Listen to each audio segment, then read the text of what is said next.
তুই শুধু আমার উন্মাদনা। লেখিকা তাবাসসুম খাতুন। প্রথম পর্ব। ভ। ভা। ইয়া। ভাইয়া বারের মতো আমাকে ছেড়ে দিন প্রমিস, আর আপনার অবাধ্য হব না, আপনার সব কথা নেব। সামনের ছেলেটা মেয়েটার কাতর মাখা কণ্ঠ শুনল না, বরং সে হাতে থাকা ছুরিটা ঘোরাতে লাগল। ঘোরাতে ঘোরাতে মেয়েটার কাছে আসছে। জায়গাটা একদম অন্ধকার, কিছুই দেখা যাচ্ছে না, তাই ছেলেটার মুখও দেখা যাচ্ছে না। মেয়েটা এখনো একইভাবে কাকুতি মিনতি করে যাচ্ছে, কিন্তু ছেলেটা শুনছে না। ছেলেটা একদম তার কাছে চলে আসলো। মেয়েটা ছটফট করছে ছাড়া পাবার জন্য, কারণ তাকে দড়ি দিয়ে বেঁধে রাখা হয়েছে একটা চেয়ারের সাথে। ছেলেটা এসেই ওর চুলের মুঠি টেনে ধরে মেয়েটার মুখ তার সামনে আনল। ছেলেটা দাঁতে দাঁত চেপে বলল, তোর সাহস দেখে আমি অবাক ইস্যু। আমি থাকতে তুই কেন অন্য ছেলের হাত ধরেছিস, বল কেন ধরেছিস? ছেলেটার চিৎকারে মেয়েটা কেঁপে উঠল, ফুফাতে ফুফাতে বলল, ভাইয়া ভাইয়া তুমি যা চাইবে, যেমন ভাবে চাইবে আমি সেইভাবে কাজ করব আজ থেকে, তবুও ভাইয়া আমাকে মারবে না, আমাকে ছেড়ে দাও, আমার ভয় লাগছে, কষ্ট হচ্ছে, ও ভাইয়া ভাইয়া, ও ভাইয়া গো। মেয়েটার চিৎকার ভেসে বেড়াচ্ছে এই অন্ধকার বাড়ির ভিতরে। ছেলেটা ছুরি দিয়ে মেয়েটার সুন্দর কোমল নরম হাত কেটে দিয়েছে, নকশা তৈরি করেছে খুব সুন্দর করে, হাত থেকে রক্ত গড়িয়ে পড়ছে। ছেলেটা মেয়েটার মুখে ছুরি চেপে ধরে একই টোনে বলল, আমাকে ছাড়া অন্য ছেলেকে ছুঁয়ে দেখলে তোর এই হাত আর থাকবে না, কেটে কবর দেব তোর ওই হাত। বলেই খেক খেক করে বিচ্ছিরি ভাবে হাসতে লাগল। মেয়েটা হাত দেখে জোরে চিৎকার দিল, নিশান ভাইয়া তুমি ভালো না, তুমি পচা, আমাকে মারো, তুমি ভালো না। বলেই হুট করে তার ঘুম ভেঙে গেল। সে উঠে পড়ল। তার পাশে বসেছিল সামিয়া। সে মেয়েটাকে এইভাবে চিৎকার দিয়ে ঘুম থেকে উঠতে দেখে জড়িয়ে ধরে বলল, কি হয়েছে সিমি? আবার নিশান ভাইয়াকে নিয়ে স্বপ্ন দেখেছিস? সিমি কান্না করে দিল, সামিয়াকে জড়িয়ে ধরে কান্নার রেশ টেনে বলল, শামু ভাইয়া এত খারাপ কেন? আমাকে শুধু কষ্ট দেই, ব্যথা দেই, আমি ঘুমাতে পারছি না। উনি যে সেই 10 বছর আগে চলে গেলেন আর আসেননি, কিন্তু আমার স্বপ্নে তো সে প্রত্যেকদিন আসে। শামু আমার ভয় লাগছে খুব। ভাইয়া স্বপ্নে এই করছে, বাস্তবে যখন আসবে যদি আগের মতো আমার সাথে আবারও ওইরকম করে, আমি মরে যাব শামু। সিমির সম্পূর্ণ কথা শুনে সামিয়া সিমির মাথায় হাত বুলিয়ে সান্ত্বনার বাণী ঝাড়ল। সিমি তোর কেন মনে হচ্ছে 10 বছর আগে নিশান ভাইয়া তোকে যে কষ্ট দিয়েছে সেইটা আবার দিবে? কিছু বললে তুই আন্টি আঙ্কেলকে বলে দিবি। সিমি ওইভাবে সামিয়াকে জড়িয়ে ধরে ফুফাতে ফুফাতে বলল, বাড়িতে সবাই যখন জানতে পেরেছিল বড় আব্বু ভাইয়াকে অনেক মেরেছিল, রক্তাক্ত করে দিয়েছিল, ভাইয়া কিছুই বলেনি, শুধু আমার দিকে কেমন করে তাকিয়েছিল। আমি তো তখন ছোট ছিলাম, আম্মুকে জড়িয়ে ধরে কান্না করছিলাম। আর ভাইয়াকে সেই দিনই বড় আব্বু ইমার্জেন্সি প্লেনের টিকিট বুক করে ইতালিতে ফুফির কাছে পাঠিয়ে দিয়েছিল। তারপর থেকে তো আর ভাইয়া একবারও দেশে আসেনি। সামিয়া সিমির মাথায় হাত বুলিয়ে বলল, হ্যাঁ তবে সেও আর কত বিদেশে থাকবে, দেশে তো আসবেই। এইবার কোন ঘটনা ঘটালো সবাইকে বলে দিবি, চুপ থাকবি না। সিমি সামিয়ার বুক থেকে উঠে চোখের পানি মুছে হেসে বলল, আমি কি জন্য বাড়িতে থাকি না জানিস? সামিয়া হেসে সিমির গাল টেনে দিয়ে বলল, জানি না মানে? তুই এইসব স্বপ্ন প্রতিদিন দেখিস আর এইভাবে চিৎকার করে উঠিস আর উঠে কান্না করিস, বাড়িতে দেখলে সমস্যা হবে, তাই তো তুই মাসে 2 দিন করে যাস গিয়ে, তাও আলাদা রুমে থাকিস যাতে কেউ বুঝতে না পারে। সিমি হেসে সামিয়াকে আবারও জড়িয়ে ধরে বলল, তুই তো সবই জানিস শামু, আর তোকে ছাড়া যে আমি নিঃস্ব এইটাও তুই জানিস। সামিয়া এইবার মেকি রাগ নিয়ে বলল, 19 বছরের ধাড়ি মেয়ে একটা, তোর ভালোবাসা এখন আমার লাগবে না, উঠো জলদি, ভার্সিটি যেতে হবে না নাকি? যদি দেরি হয়ে যায় তাহলে ওই খাটাস ইংলিশ স্যার আমাদের দিয়ে মুরগি ড্যান্স করাবে। সিমি ফিক করে হেসে দিল। তারপর উঠতে উঠতে বলল, হ্যাঁ সত্যি, মুরগি ড্যান্স করতে হবে, তখন সবাই দেখবে আর কি বলবে, তাড়াতাড়ি রেডি হয়ে নেই। বলে সিমি দ্রুত ওয়াশরুমে ঢুকে গেল। সামিয়া আগেই ফ্রেশ হয়ে ফোন স্ক্রুল করছিল, আর তখনই সিমির চিৎকার শুনল সে। এখন সে রেডি হবে ভার্সিটির জন্য। সিমি ওয়াশরুম থেকে শাওয়ার নিয়ে বেরোল। তারপর একটা কালো রঙের একটা গাউন পারল, মাথায় কালো রঙের একটা হিজাব বাঁধল, তারপর একপাশে উড়না নিয়ে পিন করল। মুখে হোয়াইটন পাউডার আর ঠোঁটে হালকা পিঙ্ক লিপস্টিক দিয়ে নিল। ব্যাস, তার গোছানো শেষ। সামিয়া একটা লাল রঙের গাউন পরেছে, সেও সিমির মতো করে নিজেকে সাজিয়েছে। দুই বান্ধবীর সাজ শেষ হতেই দুইজনে ব্যাগ নিয়ে বেরিয়ে গেল হোস্টেল থেকে। তারা রাস্তায় দাঁড়িয়ে আছে রিকশার জন্য। এমন সময় সিমির মা রোজিনা চৌধুরী সামিয়ার ফোনে কল দিল। সামিয়া ফোন পিক আপ করে বলল, মামুনি কেমন আছো? রোজিনা চৌধুরী মেকি রাগ করে বলল, মামুনি না চাই একবারও আমার খোঁজ নিস তুই, আমি ফোন না দিলে আমার খোঁজই নিস না। সামিয়া অসহায় ফেস করে বলল, মামুনি আমি ফোন দিতে গিয়েছিলাম কিন্তু তোমার ওই মেয়ে আমার হাত বেঁধে রেখেছে তাই তো দিতে পারিনি।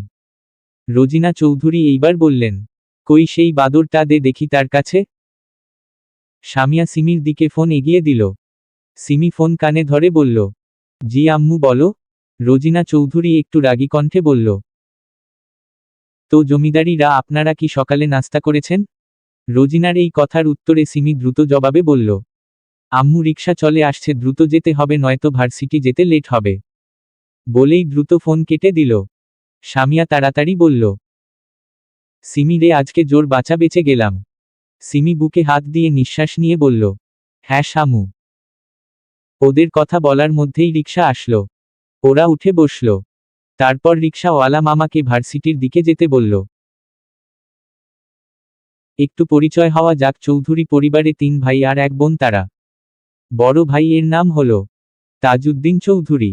তার বউ এর নাম সেলিনা চৌধুরী। তাদের 1 ছেলে আর 1 মেয়ে। বড় ছেলের নাম হলো তানভীর চৌধুরী নিশান। আর ছোট মেয়ের নাম হলো সিনথিয়া ইয়াসমিন যার বয়স 19 বছর 6 মাস চলছে। অনার্স ফার্স্ট ইয়ারে পড়ে। চৌধুরী বাড়ির মেজ ছেলের নাম হলো সালাউদ্দিন চৌধুরী। তার বউ এর নাম রোজিনা চৌধুরী। তাদের 3 ছেলে মেয়ে। বড় মেয়ের নাম হলো সুরাইয়া আফরিন সুমি। সে প্রেম করে বিয়ে করেছে, বাড়িতে সবার সাথে সম্পর্ক নষ্ট করে সে তার প্রেমিককে নিয়ে চলে গেছে, 4 বছর হচ্ছে। শেষ খবর পাওয়া গেছে তারা নাকি সুইজারল্যান্ড থাকে। আর তাদের একটা মেয়ে আছে 2 বছরের। তবে তারা বাড়ির কারোর সাথে যোগাযোগ করতে চায় না, আর চৌধুরী বাড়িরও কেউ আর কোন যোগাযোগ বা খোঁজ খবর রাখিনি। সালাউদ্দিনের মেজ মেয়ের নাম হচ্ছে ঈশিতা জাহান সিমি। ওর বয়স 19। সে এখন অনার্স ফার্স্ট ইয়ারে পড়ে। আর সালাউদ্দিনের ছোট ছেলে যার বয়স এই 10 বছর, এখন ক্লাস 4 এ পড়ে। নাম তাজিয়ান চৌধুরী তাজ। চৌধুরী পরিবারের ছোট ভাই এর নাম হলো জামালউদ্দিন চৌধুরী। তার বউ এর নাম কিয়া চৌধুরী। তাদের 2 মেয়ে। বড় মেয়ের নাম অরুণিমা ইয়াসমিন পিহু, যার বয়স 17, এখন ইন্টার ফার্স্ট ইয়ারে পড়ে। আর ছোট মেয়ের নাম অরুণিকা ইয়াসমিন মিহু। ওর বয়স 12। সে এখন ক্লাস 7 এ পড়ে। আর চৌধুরী পরিবারের একমাত্র বোনের নাম মেহেরিমা শেখ। আর তার হাসবেন্ডের নাম রুবেল শেখ। তাদের বিয়ের 2 বছর পরেই তারা সুদূর দেশ ইতালিতে চলে গেছিল। তাদের 3 ছেলে মেয়ে। 2 ছেলে আর 1 মেয়ে। বড় ছেলের নাম জিহান শেখ যার বয়স 28 বছর 9 মাস। পড়াশোনা কমপ্লিট, বাবার ব্যবসা দেখাশোনা করে।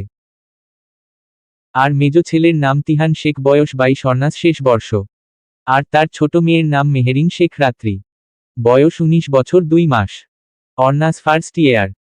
তাজউদ্দিনের বড় ছেলে তানভীর চৌধুরী নিশান এইখান থেকে 10 বছর আগে ফুফির বাসায় এসেছে, এখন তার বয়স 29। তারও পড়াশোনা কমপ্লিট। নিজে ব্যবসা দাঁড় করিয়েছে, সবকিছু তার বাবার টাকার। আর সামিয়া, তার পুরো নাম সামিয়া আক্তার তুলি। তার বয়স এখন 19 বছর 1 মাস। সে চৌধুরী বাড়িতে থাকে। তবে কেন, সেই সব কিছু আপাতত গল্পে জানা যাবে। তাদের গল্প করার মধ্যেই রিকশা এসে থামল ভার্সিটির সামনে। তারা নেমে পড়ল। নেমে ভাড়া মিটিয়ে সবে পাশ ফিরবে অমনি কেউ একজন ঝড়ের গতিতে এসে ওদের 2 জনকেই আঁকড়ে ধরল। সিমি আর সামিয়া 2 জনে প্রথমে ভড়কে গেল। তারপর কে ধরেছে বুঝতে পারল, বুকে হাত দিয়ে নিঃশ্বাস নিল। কিছু বলবে তার মধ্যেই দৌড়ে আসা মেয়েটি বলে উঠল, ওমর আল্লাহ, কত দিন পরে তোদের দেখছি আমি। সিমি মেয়েটার কান টেনে ধরে বলল, বেয়াদব, কত দিন, কালকেই দেখা হয়েছে আমাদের, তুই কতদিন দেখস আবার। মেয়েটা সিমির হাত নিজের কান থেকে ছাড়িয়ে নিতে নিতে বলল, রোজিনার বাচ্চা সিমি, ছাড় আমার কান, বাল ধরস কেন? আর শোন, আমার কাছে 1 ঘন্টা মানে 1 দিন, তাই কালকে থেকে শুরু করে আমরা দেখা করিনি 13 ঘন্টা, তার মানে 13 দিন। উফফ। সিমি এইবার মেয়েটার মাথায় চাটি মেরে বলল, গাধা দেখেছি, বাট তোর মতো দেখিনি, আজকে দেখে নিলাম। চল এইবার।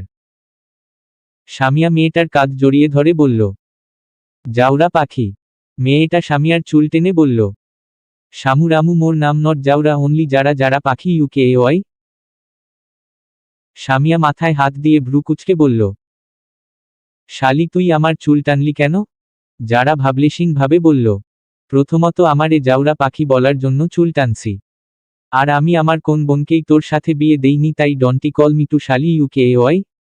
সামিয়া মুখ ভাঙছিয়ে বলল, ইউকে ওয়াই। সিমি এইবার মেকি রাগ নিয়ে বলল, পেতনির দল যাবি নাকি আমি যাব কোনটা? শামু আর যারা একসাথে বলে উঠল, নো বেবস আই আয়তাসি। বলেই দুইজনে সিমির সাথে যেতে লাগল। তারা ক্লাসে চলে গেল, ক্লাস শুরুও হয়ে গেছে। সময়টা 11:50। এমন সময় চৌধুরী বাড়ির বড় কর্তা তাজউদ্দিন চৌধুরী আসলো ভার্সিটিতে। তাকে দেখেই প্রিন্সিপাল স্যার নিজের জায়গা ছেড়ে তাকে বসতে দিলেন। উনি বসলেন। প্রিন্সিপাল স্যার বললেন, জি স্যার, আমি কি কোন হেল্প করতে পারি? তাজউদ্দিন চৌধুরী গম্ভীর মানুষ, সবসময় সিরিয়াস আর গম্ভীরতা বজিয়ে রাখে, সাথে বিচক্ষণ পুরুষ। তিনি গম্ভীরভাবে বললেন, না, মেয়েদের নিতে এসেছি, তাই দ্রুত নিয়ে আসো ওদের। প্রিন্সিপাল স্যার যাওয়ার প্রস্তুতি নিয়ে বলল, আমি নিজে গিয়ে নিয়ে আসছি, তার মধ্যে আপনি 1 কাপ কফি খান। বলেই সে বেরিয়ে গেল। আর একটা স্যারকে দিয়ে প্রিন্সিপাল এর রুমে কফি সাথে একটু নাস্তা পাঠিয়ে দিল। এই ভার্সিটিটা তাজউদ্দিন চৌধুরীর এইখানে আগে খোলা মাঠ ছিল। সে নিজের বিচক্ষণ বুদ্ধি কাজে লাগিয়ে এইখানে একটা ভার্সিটি দাঁড় করিয়েছে। ভার্সিটি তৈরি করা হয়েছে প্রায় 15 বছর হচ্ছে। আর এই জন্য চৌধুরী বাড়ির সবাইকে সম্মান করে তারা।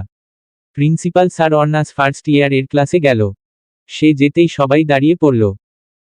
প্রিন্সিপাল স্যার বলল, সিমি, সামিয়া আর যারা তোমরা আমার সাথে আসো। বলেই তিনি বাহিরে গেলেন। ক্লাসের সবাই তাদের দিকে তাকালো। মনে মনে অনেকে খুশি হয়েছে যে এরা হয়তো কোন পানিশমেন্ট পাবে। স্যারও কিছু বলল না। ওরা তিনজন বেরিয়ে আসলো। তারপর প্রিন্সিপাল এর সাথে যেতে লাগলো। তারা অফিস রুমে ঢুকতেই দেখতে পাই তাজউদ্দিন চৌধুরী কফির মগে চুমুক দিচ্ছে। সিমি আর সামিয়া খুশিতে দৌড়ে তাজউদ্দিন চৌধুরীকে জড়িয়ে ধরলেন। তাজউদ্দিন তাদের মাথায় হাত বুলিয়ে বলল, আমার আম্মুরা কেমন আছে? সামিয়া আর সিমি একসাথে বলল, আলহামদুলিল্লাহ, তুমি? তাজউদ্দিন হেসে বলল, আমিও আলহামদুলিল্লাহ ভালো আছি। আমার সাথে এখন তোমরা তিনজনই বাড়িতে যাবে, বুঝেছ? সিমি মাথা উঁচিয়ে তাকিয়ে বলল, কেন বড় চাচ্চু, কিছু হয়েছে কি? তাজউদ্দিন সিমির মাথায় হাত বুলিয়ে বলল, অনুষ্ঠান আছে, চলো আমার সাথে। সিমি আর দ্বিতীয় প্রশ্ন করল না। সামিয়া, যারা আর সিমি একসাথে তাজউদ্দিন এর সাথে চলে গেল। তার গাড়িতে বসেই বাড়ির উদ্দেশ্য রওনা দিল। 1.5 ঘন্টা ড্রাইভ করে তারা বাড়িতে ফিরল। বাড়িতে ফিরতেই বাড়ির প্রত্যেকটা সদস্য সিমি আর সামিয়াকে জড়িয়ে ধরল। তারপর তাদের উপরে ফ্রেশ হতে পাঠালো। সিমি সামিয়াকে বলল, আচ্ছা শামু, হুট করে এই অনুষ্ঠান হওয়ার মানে কি রে? শামু, শালি, আমি কেমনে জানবো? তুইও যেই উগান্ডায় ছিলিস আমিও সেই উগান্ডায় ছিলাম, তাহলে কেমনে জানবো বল? সিমি দাঁত কেলিয়ে বলল, ভুলে গেছি সোনা, মাফ কর। তারা কথা বলতে বলতে সিঁড়ি বেয়ে উপরে উঠল। সামনে দেখা হলো মিহুর সাথে। মিহু এসেই সিমি আর সামিয়াকে জড়িয়ে ধরল, ভালো মন্দ জিজ্ঞাসা করল। সিমি এইবার মিহুকে বলল, মিহু, একটা কথা বলবি? মিহু তাড়া দিয়ে বলল, দ্রুত বলো আপনি, নিচে অনেক কাজ আছে। সিমি, আচ্ছা আমার ছোট মিহু সোনা, বলছি কি অনুষ্ঠানটা কিসের জন্য করা হচ্ছে? মিহু কপালে হাত দিয়ে বলল, এ কি আপনি, তুমি এখনো জানো না অনুষ্ঠানটা কিসের জন্য? সিমি ইনোসেন্ট ফেস করে বলল, না সোনা, জানলে কি আর তোমাকে জিগাইতাম। মিহু, সেই 10 বছর পরে নিশান ভাইয়া আজকে বাড়ি আসবে, তাই তো এই অনুষ্ঠান হচ্ছে। আচ্ছা আপনি, আমি নিচে যাচ্ছি, অনেক কাজ পড়ে আসবো, কেমন? Bye bye. বলেই ছোট্ট মিহু দৌড়ে চলে গেল। আর এইদিকে নিশান এর কথা শুনেই সিমির মাথা চক্কর দিয়ে উঠল, মনের ভিতরে ভয়ে ঝেঁকে বসল। কি হবে ভাবতে লাগল। মাথা ঘুরিয়ে পড়ে যেতে নিলেই সামিয়া তাকে আঁকড়ে ধরে বলল, সিমি আমার সোনা, আমার জান, শক্ত হও তুই। আর রুমে চল। এর মধ্যে ওইখানে যারাও চলে আসলো। সেও জানতো না তার ভাইয়া আজকে বাড়ি আসবে। যখনই শুনল দৌড়ে সিমির কাছে আসলো, আর এসেই দেখল সিমি কেঁপে উঠছে, ভয় পাচ্ছে, সামিয়াকে ধরে রেখেছে। যারাও সিমিকে ধরল, কেউ যেন দেখতে না পাই, দ্রুত তারা সিমিকে নিয়ে রুমে ঢুকল। সিমি ভয় কথা বলতে পারছে না। সামিয়ার কাঁধে মাথা রেখে আছে। আর যারা সিমির হাত ধরে আছে। যারা বলল, যারা বলল, সোনা আমার তুই নিজেকে শান্ত কর প্লিজ ভাইয়া, এইবার তোকে আর কিছুই করতে পারবে না, তুই দেখিস আমার জানটা, তুই স্বাভাবিক হো প্লিজ সোনা আমার। যারার কথা শেষ হতেই বাহিরে থেকে কান্নার আওয়াজ শোনা যাচ্ছে। যারা আর সামিয়া একে অপরের মুখের দিকে তাকাচ্ছে। যারা উঠে দাঁড়ালো, সামিয়াকে বলল, আমি দেখে আসছি শামু, তুই সিমির কাছে থাক। সামিয়া মাথা নাড়ালো। যারা সিমিকে রেখে নিচে গেল। যারা নিচে নামতেই দেখল তার আম্মু, মেজো আম্মু, ছোট আম্মু, মিহু, পিহু ভাইরা সবাই কান্না করছে। যারা বুঝল না বিষয়টা, তাই সে সিঁড়ি বেয়ে নিচে নামতেই পরিচিত মুখ দেখল। খুশি হলেও যেন হতে পারছে না, কারণ তার জান ভয় পেয়ে আছে, কষ্ট পাচ্ছে, সে কিভাবেই বা খুশি হবে। পরিচিত মুখের সাথে আরো কিছু পরিচিত মুখ দেখল সে। যারা আর দাঁড়িয়ে থাকতে পারল না, দৌড়ে নিচে গেল। নিশান যারাকে দেখেই কাছে ডাকলো। যারা গেল। নিশান গম্ভীর কণ্ঠে বলল, যারা। যারা মাথা নাড়ালো। 10 বছর পরে ভাইকে কাছে পেয়ে আবেগে আপ্লুত হয়ে ভাইয়াকে জড়িয়ে ধরে কান্না করে দিল। সবার কান্না দেখে নিশান বিরক্তি কণ্ঠে বলল, উপোস তোমরা থামবে? বাড়িটাকে তো মরা বাড়ি বানিয়ে দিলে সবাই। এমন করলে আমি এক্ষুনি চলে যাচ্ছি এই বাসা থেকে, আমি জাস্ট বোর হয়ে যাচ্ছি। নিশানের এমন গম্ভীরতা শুনে সবাই চোখের পানি মুছল। তাজউদ্দিন কিছু বলবে তখনই তার বউ সেলিনা চৌধুরী তাজউদ্দিনের হাত ধরে ফিসফিস করে বলল, শান্ত হন আপনি, আগের বার আপনার কথার জন্য আমার সোনার টুকরো ছেলে দেশ ছেড়েছিল। 10টা বছর পরে সে বাড়িতে আসছে, আল্লাহর দোহাই লাগে ছেলেকে আর বিদেশে পাঠাবেন না। তাজউদ্দিন চুপ রইল। এইদিকে নিশানের সাথে চৌধুরী বাড়ির 3 ভাইয়ের একমাত্র বোন মেহেরিমা শেখ, সাথে বড় ছেলে জিহান শেখ, আর মেয়ে মেহেরিন শেখ রাত্রিকে নিয়ে এসেছে। তারা একেবারে এইখানে চলে এসেছে। তার স্বামী রুবেল শেখ আর ছোট ছেলে তিহান শেখ এখনো আসেনি। বিজনেস বিষয়গুলো সবকিছু দেশে শিফট করতে এখনো 5 দিন সময় লাগবে। তাদের আসতে এখনো 1 সপ্তাহ। নিশান বাড়ি ফেরায় যত তা না খুশি হয়েছে, তার থেকে বেশি খুশি হয়েছে সবাই মেহেরিমাকে বাড়ি ফিরতে দেখে। এইদিকে নিশানের এমন কথায় মেহেরিমা নিশানকে ধমক দিয়ে বলল, নিশান কেমন ব্যবহার এইটা তোমার? এইখানে সবাই ক্লান্ত, তুমি একা না, সবারই বিশ্রাম নেওয়া প্রয়োজন। তুমি দীর্ঘ 10 বছর পরে দেশে ফিরেছ, আবেগ আপ্লুত হয়ে গেছে তোমাকে দেখে। তাই বলে এমন ব্যবহার করবে? এইটা আমি আশা করিনি। মেহেরিমার কথা শুনে নিশান সোজাসুজি জবাব দিল, আশা করনি, এইবার থেকে করতে শিখো আশা ফুফি। আমি অনেক টায়ার্ড। আমার রুমটা কোন দিকে বলে দিলে ভালো হতো। সেলিনা হাসি মুখে ছেলের কাছে এসে বলল, তোমার রুম আগে যেইটা ছিল সেইটাই এখনো আছে আব্বু, তুমি যাও, রুমে যাও, আমি সুন্দর করে গুছিয়ে রেখেছি। নিশান যাওয়ার জন্য পা বাড়াতেই আবারও পিছন ঘুরে জিহানের দিকে তাকিয়ে বলল, এইখানে তোর কোন কাজ নেই? আমার সাথে আয় কুইক। বলে নিশান সিঁড়ি বেয়ে উপরে উঠতে লাগল। জিহানও গম্ভীর মুখ করে নিশানের সাথে উপরে উঠে গেল। নিশান চলে যেতেই তাজউদ্দিন মুখ খুলল, এই ব্যাপারোয়া ছেলেকে আমি মানুষ করতে পারলাম না, ভাবলাম ওর ফুফির কাছে থাকলে হয়তো একটু সভ্য হবে, সেই কপাল আমার নেই। মেহেরিমা কি বলবে নিজের বড় ছেলে ও নিশানের কপিক্যাট, কাকে রেখে কাকে বলবে, কম শাসন তো সে করেনি। বাড়ির সকলে মেহেরিমা আর রাত্রিকে নিয়ে ড্রয়িং রুমের সোফায় বসল। বাড়ির কর্তারা গেল ডাইনিং টেবিলে। দুপুরের খাবার সময় হয়েছে। সেলিনা তাদের খাবার বেড়ে দিচ্ছে। কর্তাদের খাওয়া শেষ হলে বাড়ির বাকি সদস্যরা খাবে। মেহেরিমাকে খেতে বলা হলে সে বলল পরে খাবে। মেহেরিমা চারিদিকে তাকিয়ে কাকে যেন খুঁজছে কিন্তু পাচ্ছে না। তাই সে তার মেজ ভাইয়ের বউ রোজিনার দিকে তাকিয়ে বলল, রোজিনা, সিমি সামিয়া এই 2 বাদর কোথায়? রোজিনা হাসি মুখে জবাব দিল, আফা ওরা হয়তো জানে না আমি ডাকছি, অপেক্ষা কর। বলে রোজিনা যারার দিকে তাকিয়ে বলল, যারা আম্মু যা তো দুটোকে ডেকে আনো। যারা মাথা নাড়িয়ে চলে গেল। উপরে ছোট্ট মিহু রাত্রিকে উদ্দেশ্য করে বলল, রাত্রি আপু, আমি মিহু। রাত্রি, ইয়ে পিহু সোনা, কেমন আছো? মিহু, ভালো আপু। আচ্ছা আপু, তুমিও কি সিমি আপুনি, শামু আপুনি আর যারা আপুনির মতো আমার সাথে খেলা করবে, মজা করবে? রাত্রি মিহুর মাথার চুলগুলো এলোমেলো করে দিয়ে বলল, অবশ্যই সোনা, তবে তোমার আপুনি গুলো যদি তাদের দলে আমাকে নেই তাহলে তোমার সাথে খেলা করে ফাটিয়ে দিব। মিহু, নেবে না মানে না নিলে আমি আর তুমি মিশনে নামবো, ঠিক আছে? রাত্রি হাসল, তারপর মাথা নাড়ালো। মিহু টুকটাক প্রশ্ন করতে লাগলো রাত্রির কাছ থেকে। রাত্রিও মিহুর সাথে হেসে হেসে সব কথার উত্তর দিতে লাগলো। রোজিনার বাচ্চা সিমি, শামু, রামু, আপনারা নিচে চলেন, ফুফি ডাকছে। যারার কথা শুনে সিমি আর শামিয়া অবাক হলো। ফুফি ডাকে মানে? যারা ওদের অবাক হতে দেখে বলল, ফুফি আসছে। তারপর সিমির দিকে তাকিয়ে বলল, চিন্তা নেই রোজিনার বাচ্চা সিমি, আমার ভাইয়া এখন নিজের রুমে আছে, আপাতত রুম থেকে বাহির হবে না। সিমি যেন একটু স্বস্তির নিঃশ্বাস ফেলল। উঠে দাঁড়ালো, ওদের দুজনের উদ্দেশ্য বলল, শামু, যারা দ্রুত চল, ফুফিকে হয়তো দুনিয়ায় আসার পরে এই 19 বছরে এইবার সামনাসামনি দেখব আয়। বলে সিমি দৌড় দিল। শামিয়া যারাকে বলল, এই যাওরা পাখি, এই ছেমরি একটু আগে ভা ভা করে কান্না করছিল, এখন 4 গ্রাম গতিতে দৌড় দিল যে। যারা শামিয়ার হাত ধরে রুম থেকে বেরিয়ে যেতে যেতে বলল, ভাইয়া তো রুমে, তাই 1G থেকে 4G হয়ে গেছে আর কি। শামিয়া হাসল। দুইজনে নিচে নামলো। নামতে দেখল সিমি তার ফুফিকে জড়িয়ে ধরেছে। শামিয়া আর যারা গিয়ে তাদের পাশে দাঁড়ালো। শামিয়া যারাকে ফিসফিস করে বলল, এই যাওরা পাখি শোন, ওই যে মেয়েটা বসে আছে ওইটা কি ফুফির মেয়ে নাকি? যারা, ইয়া মেরি রামু, শামু, এইটা ফুফির মেয়ে। শামিয়া কিছু বলল না। এইদিকে সিমি বলে উঠল, এই 19 বছর বয়সে তোমাকে এই প্রথম দেখলাম ফুফি, আর যাই বলো তোমাকে আর যেতে দেব না, আমি হুম। মেহেরিম হেসে বলল,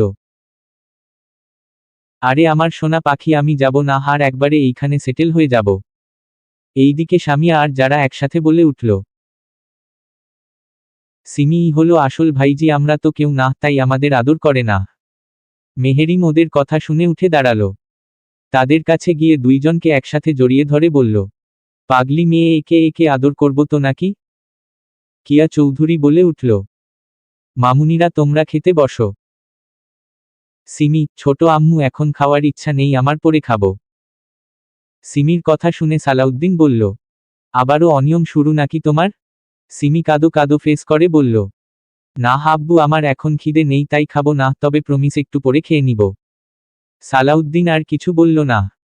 3 ভাই তাজউদ্দিন, সালাউদ্দিন আর জামালউদ্দিন নিজেদের কাজে বেরিয়ে পড়ল।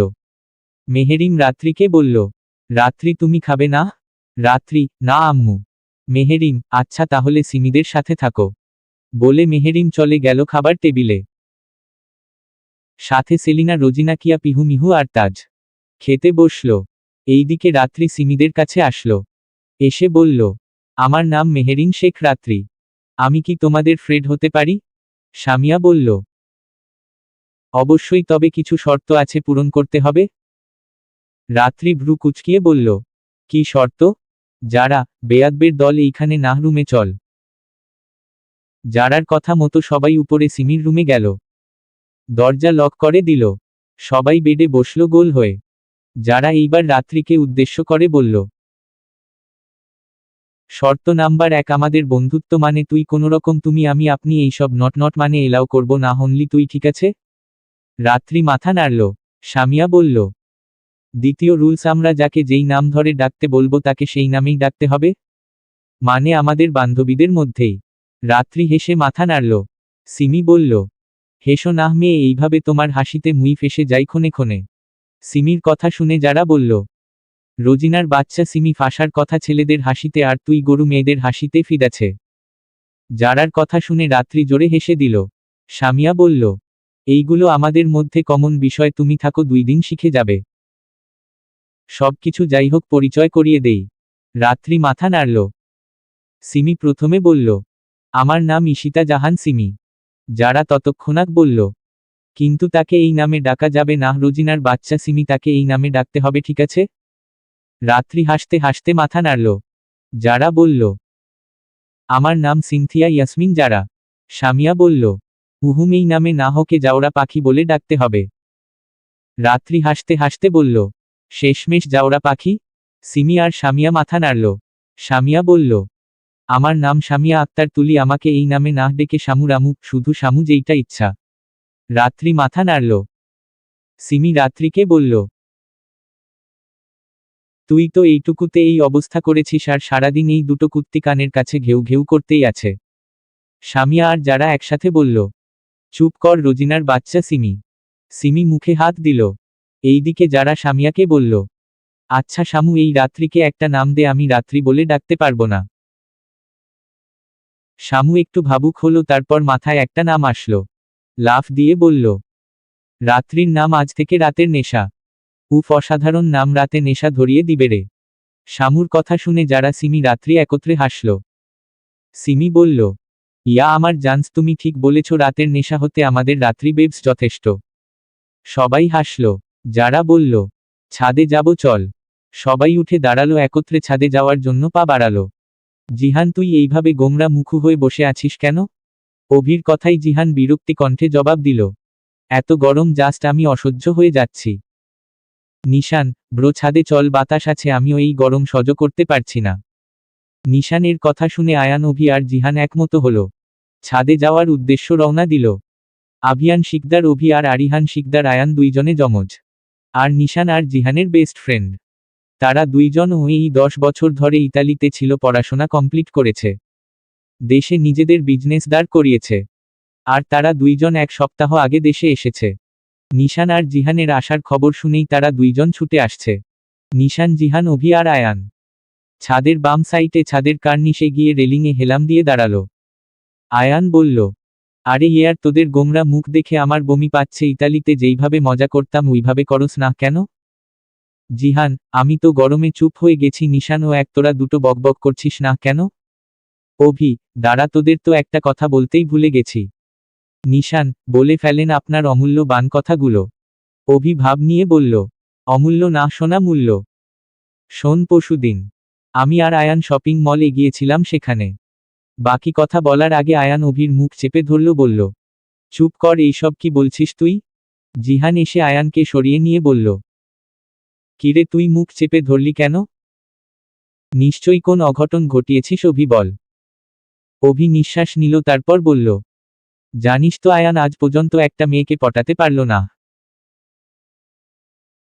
তো শপিং মলে আমরা কেনাকাটা করে যখন বিল পরিশোধ করছিলাম, সেই সময় একটা মেয়েকে দেখি পিছন দিক থেকে সামনে দিয়ে। না শেষ করার আগেই আয়ান বলল, চুপ কর ভাই, আমার এইভাবে পাংচার করিস না। নিশান, আয়ানের বাচ্চা, তোকে ডাস্টবিনে ফেলে দিয়ে আসবো, চুপ থাক। অভি বল। অভি একটু হেসে বলল, মেয়েটাকে পিছন দিক দিয়ে অসম্ভব সুন্দর লাগছিল। চুলগুলো ঘাড় পর্যন্ত সিল্কি। আর জামা পরেছিল হাঁটুর একটু নিচ পর্যন্ত। আয়ানের সেই মেয়েকে দেখে হার্টবিট বেড়ে গেল। আমাকে বলছে মেয়েটা সামনের দিক দিয়ে আরো সুন্দর দেখতে, তাই না অভি? আমি মাথা নাড়লাম। পরে আয়ান মেয়েটির কাছে যাই। একটু সাহসী প্রণতা দেখাতে, মানে হিরোরা যেমন হাত টেনে ধরে ওইরকম করতে চেয়েছিল। ছুরি দেখে আয়ান পাগল হয়ে গেছে। হাত টেনে ধরল। ছুরিটা পিছে ঘুরল, আয়ানের দিকে তাকালো। সবে সবে প্রেমের ফুল ফুটছিল। কিন্তু ছুরি থেকে একেবারে বুড়িকে দেখে আমার ভাইটার প্রেমের গোলাপ মরে গেল। অভির কথা শুনে নিশান আর জিহান হেসে উঠল। আয়ান লজ্জায় মাথা নিচু করল। জিহান বলল, মানে এইটা ছুরি না বুড়ি? অভি মাথা নাড়ল। নিশান আয়ানের দিকে তাকিয়ে বলল, ছি, তোর থেকে এইটা আশা আমি করিনি দোস্ত, ছুরি পাসনি বলে বুড়িকে ধরলি। আয়ান, বাল, আমি কি জানতাম নাকি যে এইটা ছুরি না বুড়ি? আয়ানের কথা শুনে ওরা আবারও হাসল। ওদের হাসার মধ্যেই আরো কয়জনের মেয়েলি হাসির শব্দ শুনতে পেল তারা। তারা চারজন সিঁড়ির দরজার দিকে তাকালো। দেখল 4টা মেয়ে হাসতে হাসতে ছাদে আসছে। এর মধ্যে 2টো মেয়েকে সবাই চেনে। রাত্রি জিহানের বোন আর যারা নিশানের বোন। বাকি 2জনকে চেনে না। আয়ান নিশানকে বলল, ওই মেয়ে দুটোকে?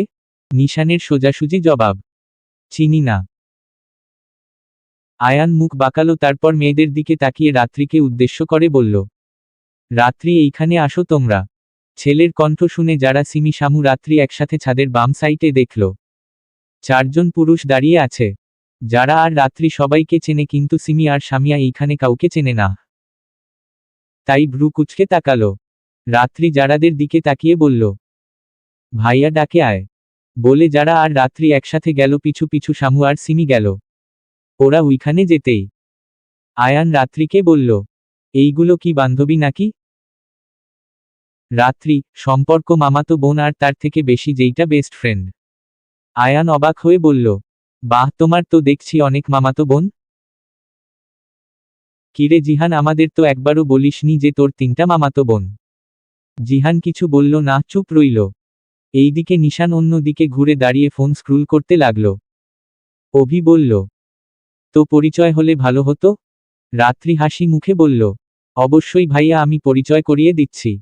রাত্রি যারাকে দেখিয়ে বলল, এর পরিচয় কি দেব তোমরা তো জানোই, নিশান ভাইয়ের বোন। সবাই মাথা নাড়ল। রাত্রি এইবার সামিয়ার দিকে তাকিয়ে বলল, সামিয়া আক্তার তুলি, সালাউদ্দিন মামার মেয়ে। তারপর সিমির দিকে ইশারা করে বলল, ঈশিতা জাহান সিমি, সালাউদ্দিন মামার ছোট মেয়ে। সিমির পরিচয় দিতেই অভি আর আয়ান সিমির দিকে তাকালো অবাক নয়নে। সিমি তাদের তাকানো দেখে অস্বস্তি ফিল করল, মাথা নামিয়ে সামিয়ার পিছনে লুকিয়ে পড়ল। অভি আর আয়ান একবার নিশানের দিকে তাকালো, তার কোন ভাবান্তর নেই, যেন এইখানে কেউ নেই। জিহান চুপচাপ দাঁড়িয়ে আছে। এইবার রাত্রি তার বোনদের দিকে তাকিয়ে বলল, এইবারের পরিচয় পর্ব আমি করিয়ে দেই, বলে জিহান এর হাত ধরে বলল, আমার বড় ভাইয়া জিহান শেখ। আয়ান আর অভির দিকে ইশারা করে বলল, জিহান ভাইয়ার বেস্ট ফ্রেন্ড আয়ান ভাইয়া আর অভি ভাইয়া। দুইজনে যমজ, কিন্তু দেখতে একদম আলাদা, বুঝতেই পারছিস। যারা সামিয়া আর সিমি চুপচাপ দাঁড়িয়ে শুনছে। রাত্রি এইবার নিশানের দিকে তাকালো। যারা এসে সিমির হাত ধরল। রাত্রি বলল, আর ইনি হলেন যারার একমাত্র ভাই নিশান ভাই। আমারও ভাই, তাজউদ্দিন মামার বড় ছেলে। নিশান ভাই নামটা সিমির কানে যেতেই সে চোখ তুলে নিশানের দিকে তাকালো। মন মনে ভয় কাজ করছে, তাও নিশানের দিকে তাকিয়ে। এই 10 বছরে নিশান ভাই কত পরিবর্তন হয়ে গেছে। আগের নিশান ভাই আর এই নিশান ভাই কোন মিল নেই। আগের নিশান ভাই এর বডি ছিল না তেমন, রোগা ছিল অনেকটা, সাথে চুলগুলো ছিল বড়, দেখলেই যেন ভয় লাগত। বাট এই নিশান ভাই এর বডি ইয়া বড়, জিম করা, হাতগুলো যেন বেলুনের মতো ফোলা, আর চুলগুলো আগের মতো অতটাও বড় না, মিডিয়াম। সিমির এইভাবে তাকিয়ে থাকার মধ্যে নিশান সিমির দিকে তাকাতেই দুইজনের চোখাচোখি হলো। সিমি দ্রুত চোখ নামিয়ে নিল। এইদিকে সামিয়া আর যারা সিমিকে ধরে আছে।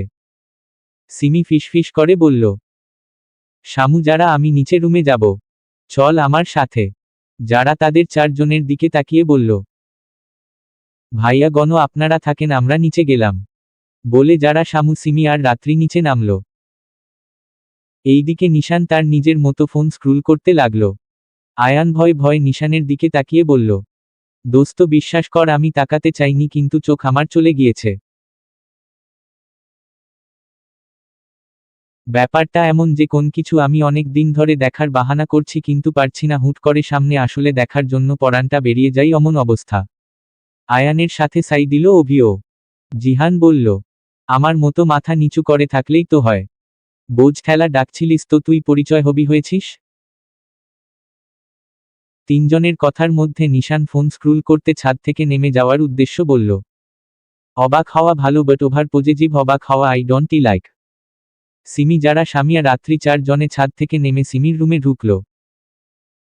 রুমে ঢুকতেই সামিয়া আর যারা সিমিকে ধরে বলল, জানু তুই ঠিক আছিস তো। সিমি উচ্ছ্বাসিত কণ্ঠে বলল, শামু, যারা আজকে আমি খুব খুব খুশি। সামিয়া আর যারা সিমির খুশির কারণ বুঝতে পারল না, তাই তারা দুইজনে একসাথে বলল, কেন সিমি, এই নিশান ভাই আমাকে ভুলে গেছে।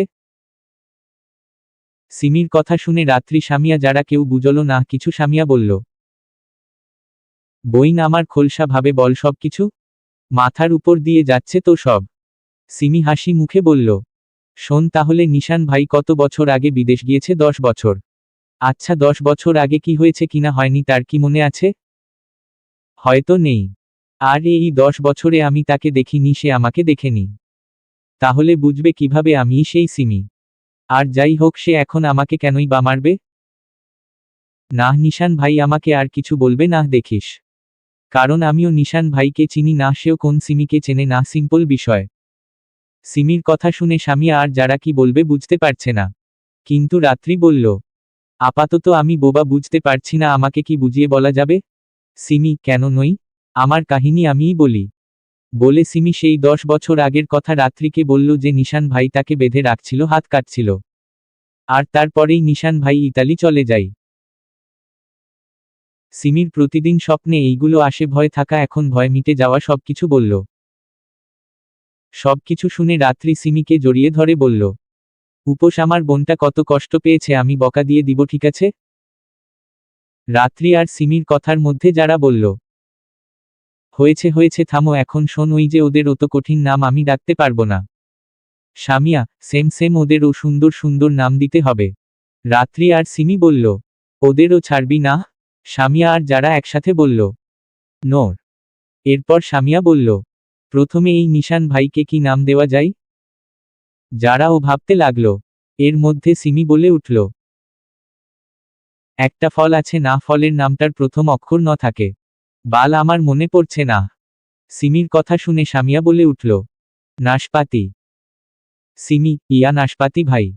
রাত্রি হাসতে হাসতে বলল, বাহ নাশপাতি ভাই, সেই তো। যারাও একই ভঙ্গিতে বলল, আমার ভাইয়ের নামটার ইজ্জত মেরে দিলি রে। যারার কথা শুনে সবাই হেসে দিল। এইবার যারা বলল, এইবার জিহান ভাইয়ের পালা। জিহানকে কি নাম দেওয়া যায় ভাবতে লাগলো। সামিয়া বলল, জিহান জোহান জবেদা। যারা, জবেদা, জবেদার ভাতার জিহান। সামিয়া, হ্যাঁ হ্যাঁ, জবেদার ভাতার। সিমি আর রাত্রি উচ্চস্বরে হেসে উঠল। রাত্রি বলল, নাশপাতি ভাই এর ইজ্জত মেরে দিয়েছিল। আর আমার ভাই ইচ্ছে মেং এই জবেদার ভাতার এর নিক নেমকে রেপ করে ছেড়ে দিলি তোরা। রাত্রির কথা শুনে ওরা তিনজন হেসে দিল। সামিয়া বলল, এইবার আয়ান আর অভি। যারা, অভিকে অভিশাপ বলা যায় চুন্দুল আছে? সিমি, সামিয়া আর রাত্রি মাথা নাড়ালো। সামিয়া বলল, তাহলে আয়ানকে আয়না। দারুণ। সবাই একসাথে হেসে দিল। সিমি আর রাত্রি এই যারা আর সামিয়ার কাণ্ড দেখে হাসতে হাসতে শেষ। সিমি বলে উঠল, কারোর নামের ইজ্জত ছিনিয়ে নিলি তো, কারোর নামকে রেপ করে ছেড়ে দিলি, হাও ফানি। রাত 10:04। পরিত্যক্ত একটা বিল্ডিংয়ে হাত পা বাঁধা অবস্থায় চেয়ারে বসে আছে আয়ান আর অভি। তাদের সামনে দাঁড়িয়ে আছে নিশান আর জিহান। অভি কাদো কাদো সরে বলল, মাফ চাচ্ছি তো ভাই, তাহলে এইসব কি আমার বেস্ট ফ্রেন্ড না? তুই এমন করিস না শোনা আমার। নিশান বাঁকা হেসে বলল, বেস্ট ফ্রেন্ড আমার সাথেই সীমাবদ্ধতা থাকবে? এখন আমাকে রেখে যদি আমার পার্সোনাল প্রপার্টিতে নজর দেই তাহলে এর ফল কি হতে পারে? আয়ান, অনেক খারাপ, বাট আমরা কৌতূহল হয়ে গেছিলাম, মাফ কর ভাই। নিশান, কৌতূহল থাকাটা ভালো সবকিছুতেই, বাট আমার পার্সোনাল প্রপার্টির কাছে আসলে এইসব কৌতূহল ফিকে পড়ে যাবে। জিহান গম্ভীর কণ্ঠে বলল, তোদের প্রথম থেকেই আমি সাবধান করতাম, বাট তোরা তো শুনতিস না, এখন বোঝ ঠেলা। জিহানের কথার মধ্যে নিশান একটা মোটা লোহার পাইপ দিয়ে একবার আয়ানের বাম হাতে, সেম ভাবে আর একবার অভির বাম হাতে মারল। দুইজনে চিৎকার দিয়ে উঠল। একইভাবে ডান হাতেও মারল। খুব জোরেই মেরেছে, হাত মনে হয় ভেঙে গেছে। নিশান পাইপটা ফেলে দিয়ে ওদের দিকে তাকিয়ে বলল, বেস্ট ফ্রেন্ড বলে শাস্তিটা এই পর্যন্ত। অন্য কেউ হলে আমার হাতে খুন হয়ে যেত। তারপর জিহানের দিকে তাকিয়ে বলল, এই দুটোকে হাসপাতালে ভর্তি করে বাড়ি আয়। আমি চলে যাচ্ছি বাড়িতে। জিহান মাথা নাড়ালো। অভি আর আয়ান ব্যথায় ছটফট করছে।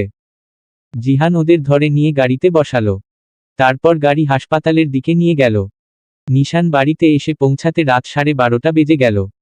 তার কাছে ডুপ্লিকেট চাবি ছিল। সেই চাবি দিয়ে সদর দরজা খুলে ভিতরে ঢুকল।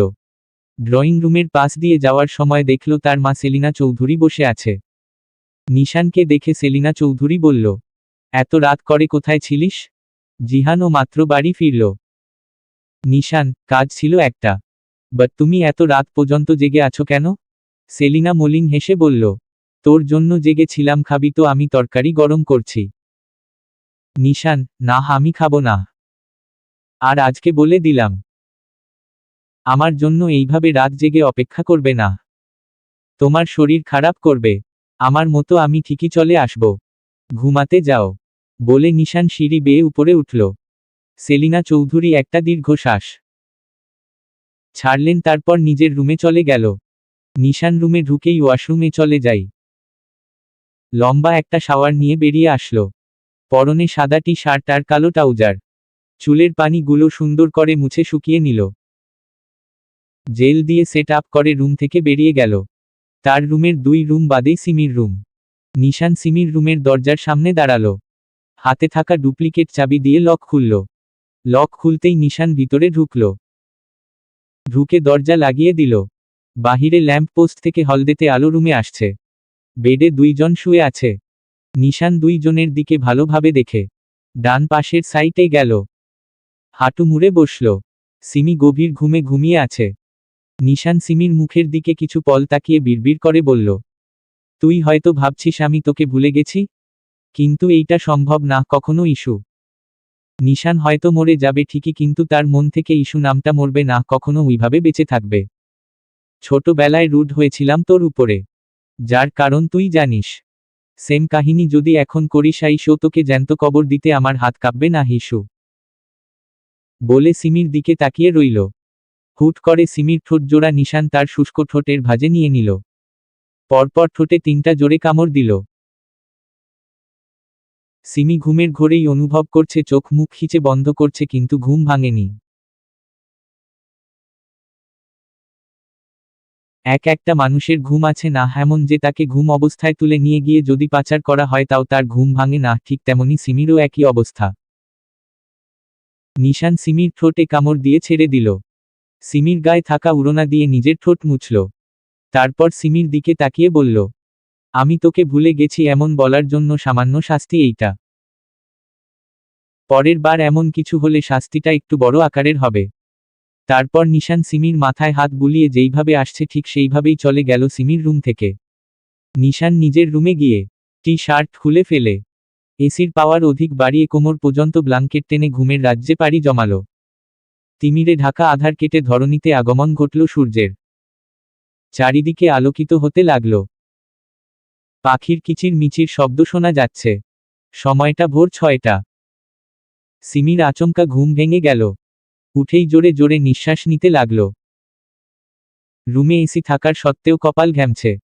হয়তো আজকে আবারও নিশান ভাইকে নিয়ে সেই খারাপ স্বপ্ন দেখেছে। সিমি চোখ দুটো বন্ধ করে 2 হাত দিয়ে মাথা চেপে ধরল। কিছুক্ষণ ওইভাবে বসে নিজেকে রিল্যাক্স করল। মাথা উঁচিয়ে পাশে তাকিয়ে দেখল সামিয়া এখনো ঘুমিয়ে আছে। টি টেবিলে থাকা সিমি ওর ফোনটা হাতে নিয়ে দেখল ভোর 6টা 4 বাজে।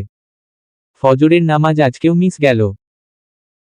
সিমি উঠে দাঁড়ালো, ওয়াশরুমে ঢুকলো ফ্রেশ হতে।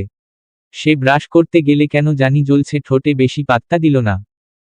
মুখ ধোয়ার সময় সিমি যখন মুখে পানি দিল সাথে সাথে ঠোঁট যেন অতিমাত্রায় জ্বলে উঠল। সিমি চোখ খিচে বন্ধ করে নিল। উড়না দিয়ে ঠোঁট চেপে ধরল, তারপর বেসিং এর আয়নার সামনে নিজের ঠোঁট দেখল। নিজের ঠোঁট দেখে নিজেই আঁতকে উঠল, 2 ঠোঁট ফুলে আছে, সাথে নিচের ঠোঁটে কাটা দাগ। সিমি কাদো কাদো ফেস নিয়ে বলল, এ কি অবস্থা আমার ঠোঁটের, আল্লাহ কি সে কামড়িয়েছে আমার ঠোঁট? সিমির মাথায় আসছে সব আজগুবি চিন্তা ভাবনা। ইঁদুর তেলাপোকা এসবে কামড়িয়ে দেইনি তো? সিমি যেমন তেমন ভাবে মুখ ধুয়ে চলে আসলো। এসে সামিয়াকে ডাকতে লাগল। সামিয়া উঠে বসল ঘুম থেকে।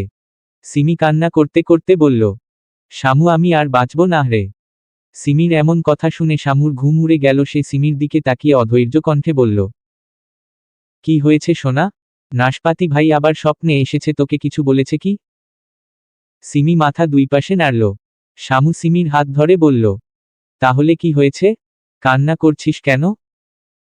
সিমি নিজের ঠোঁটে হাত দিয়ে সামিয়াকে বলল, দেখ শামু, রাতে কোন বিষাক্ত প্রাণী আমার ঠোঁটে কামড়ে দিয়েছে, ফুলে গেছে সাথে কাটার দাগ। আমি আর বাঁচব না রে। আমার এখনো বিয়ে হয়নি, নাদুস নুদুস বাচ্চার আম্মু হতে পারলাম না, একটা প্রেমও আজও করতে পারলাম না। আমি এত তাড়াতাড়ি মরতে চাই না শামু। সিমির কথা শুনে সামিয়া ভেবাচাকা খেয়ে গেল। সে সিমির ঠোঁটের দিকে তাকিয়ে দেখল সত্যিই ঠোঁট জোড়া ফুলে আছে, সাথে কাটার দাগ দেখে বোঝা যাচ্ছে কিছুতে কামড়িয়ে দিয়েছে। সামিয়া উঠে দাঁড়ালো, সিমিকে বলল, বড় আম্মুর কাছে চল। বলে সিমির হাত ধরে রুম থেকে বেরিয়ে আসলো। সিমি ঠোঁট ফুলিয়ে কান্না করে যাচ্ছে। সেলিনা চৌধুরী নিচে ছিলেন, নাস্তার আয়োজন করছিলেন। সামিয়া সিমিকে নিয়ে নিচে নামল। সেলিনা চৌধুরী ডাইনিং টেবিল গোছাচ্ছিল। সামিয়া গিয়ে বলল, বড় আম্মু। সেলিনা, এই আম্মু এইখানে আয় বসো। সামিয়া, বসার সময় নেই, সিমিরে দেখো। সামিয়ার কথা শুনে জিহান দাঁড়িয়ে গেল। সে হাঁটাহাঁটি করতে গিয়েছিল একটু, এখন বাড়ি ফিরল। আর তখনই শুনল সিমির কি হয়েছে। এইটা শুনে জিহান থামল। এইদিকে সেলিনা সিমির দিকে তাকিয়ে দেখে সিমি কান্না করছে। সেলিনা চৌধুরী সিমির কাছে গিয়ে বিচলিত কণ্ঠে বলল, কি হয়েছে আম্মু, তুমি কান্না কর কেন? সিমি কিছু বলতে পারছি না তাই সামিয়া বলল, আর বলো না বড় আম্মু, এই সিমির ঘুম কত গভীর জানো তো, আর সেই ঘুমের সুযোগ নিছে ইঁদুর নয়তো তেলাপোকা ঠোঁট দুটো কামড়িয়ে ফুলিয়ে ফেলছে, কেটে গেছে। এখন ওই বলে নাকি আর বাঁচবে না। সামিয়ার কথা শুনে সেলিনা চৌধুরী সিমির ঠোঁট ভালোভাবে দেখতে লাগল। ভালোভাবে পর্যবেক্ষণ করে বলল, কোন বিষাক্ত প্রাণী কামড়ে দেইনি, তুই নিজেই কামড়িয়েছিস, তোর ঠোঁট ঘুমের ঘোরে, যা অ্যান্টিসেপটিক মলম লাগিয়ে নে, ঠোঁটে ভালো হয়ে যাবে। সিমির চোখের পানি মুছে বলল, সত্যি বলছো তো বড় আম্মু? সেলিনা মাথা নাড়ল। সিমি খুশিতে লাফ দিয়ে উঠল। সামিয়াকে না নিয়েই দৌড়ে উপরের রুমে চলে গেল। সামিয়া সেলিনার দিকে তাকিয়ে বলল, বড় আম্মু, এই সিমি ছাগলের 10 নাম্বার বাচ্চা হয়ে যাচ্ছে দিন দিন। সামিয়ার কথা শুনে সেলিনা হেসে দিল, তারপর নিজ কাজে মনোযোগ দিল। আর সামিয়া জারার রুমের দিকে গেল। অপরদিকে জিহান সামিয়ার মুখ থেকে যখনই শুনল বিষাক্ত ইঁদুর বা তেলাপোকা সিমির ঠোঁট কামড়িয়েছে, সে আর দাঁড়ালো না, সোজা উপরে নিশানের রুমে ঢুকল। লক খোলাই ছিল, জিহান রুমে ঢুকল। রুম অন্ধকার। জিহান লাইট অন করল। আলোকিত হলো রুম। বেডে খালি গায়ে উবুর হয়ে শুয়ে আছে নিশান। ব্লাঙ্কেট কোমর পর্যন্ত দেওয়া। জিহান নিশানের কাছে গিয়ে ব্লাঙ্কেট সরিয়ে দিল। তারপর জিহানের হাত ধরে টেনে তুলল। নিশানকে এইভাবে ঘুম থেকে এইভাবে তোলায় তার ভীষণ রাগ হল। ঘুমু ঘুমু চোখে সামনে তাকিয়ে দেখে জিহান বসে আছে, নিশান ওইভাবে বলল, হারামি, আমাকে এইভাবে ঘুম থেকে তুললি কেন? জিহান, শালা ঘুম থেকে বাহির হ, আয়ান আর অভি তোর প্রপার্টির দিকে তাকিয়ে ছিল বলে হাত ভাঙলি, আর এইদিকে যে তোর জিনিসে ভাগ বসালো সেইটা একবারও দেখছিস? জিহানের কথা শুনে নিশান শান্ত কণ্ঠে বলল, কে ভাগ বসালো? জিহান, বিষাক্ত প্রাণী ইঁদুর তেলাপোকা তোর প্রপার্টির ঠোঁট কামড়ে ফুলিয়ে ফেলছে। জিহানের কথা শুনে নিশানের কাশি উঠে গেল। রীতিমতো কেসেই যাচ্ছে, থামাথামির নাম নেই। জিহান নিশানের পিঠে হাত বুলিয়ে বলল, কিরে যক্ষা রোগ কোথা থেকে বাঁধালি তুই? নিশান নিজেকে শান্ত করল, কাশি একটু কমে আসলে বলল, তুই এই কথা কিভাবে জানলি? জিহান, বাড়িতে ঢোকার সময় ওদের কথা শুনলাম তাই। নিশান রাগী দৃষ্টিতে জিহানের দিকে তাকিয়ে দাঁতে দাঁত চেপে বলল, তুই ইস্যুর দিকে তাকিয়েছিস? জিহান চোখ ছোট ছোট করে বলল, হ্যাঁ তাকিয়েছি। জিহানের বলতে দেরি হলেও নিশান জিহানের কলার ধরতে দেরি হলো না। নিশান জিহানের কলার ধরে দাঁতে দাঁত চেপে বলল, লজ্জা করে না তোর আমার প্রপার্টির দিকে তাকিয়েছিস? তোর চোখ তুলে ফেলমু আমি, বেয়াদব। জিহান নিশানের থেকে নিজের কলার ছাড়িয়ে নিশানকে বেডে ফেলে জিহান নিশানের পেটের উপরে উঠে নিশানকে আটকে রেখে বলল, আমার চোখ তোলার আগে তোর চোখ তুলবো শালা। সিমি আমার বোন হয়, ওকে আমি সবসময় বোন ভাবি, আর তুই থাকতে আমার বোনের ঠোঁট কেন বিষাক্ত কিছুতে কামড়িয়ে দিল? আনসার দে আমাকে। নিশান চোখ বন্ধ করল, তারপর শান্ত কণ্ঠে বলল, বিষাক্ত বলা বন্ধ কর বাল। জিহান ভ্রু কুঁচকে বলল, কেন কেন? নিশান, আমাকে দেখে তোর কি মনে হয়? আমি বিষাক্ত প্রাণী? আমি ইঁদুর তেলাপোকা? জিহান ভালোভাবে নিশানের দিকে তাকিয়ে বলল, ইঁদুর তেলাপোকা না, তুই দেখতে অতটাও খারাপ না। জিহানের কথা শুনে নিশান চোখ ছোট ছোট করে বলল, অপমান করছিস তুই আমাকে?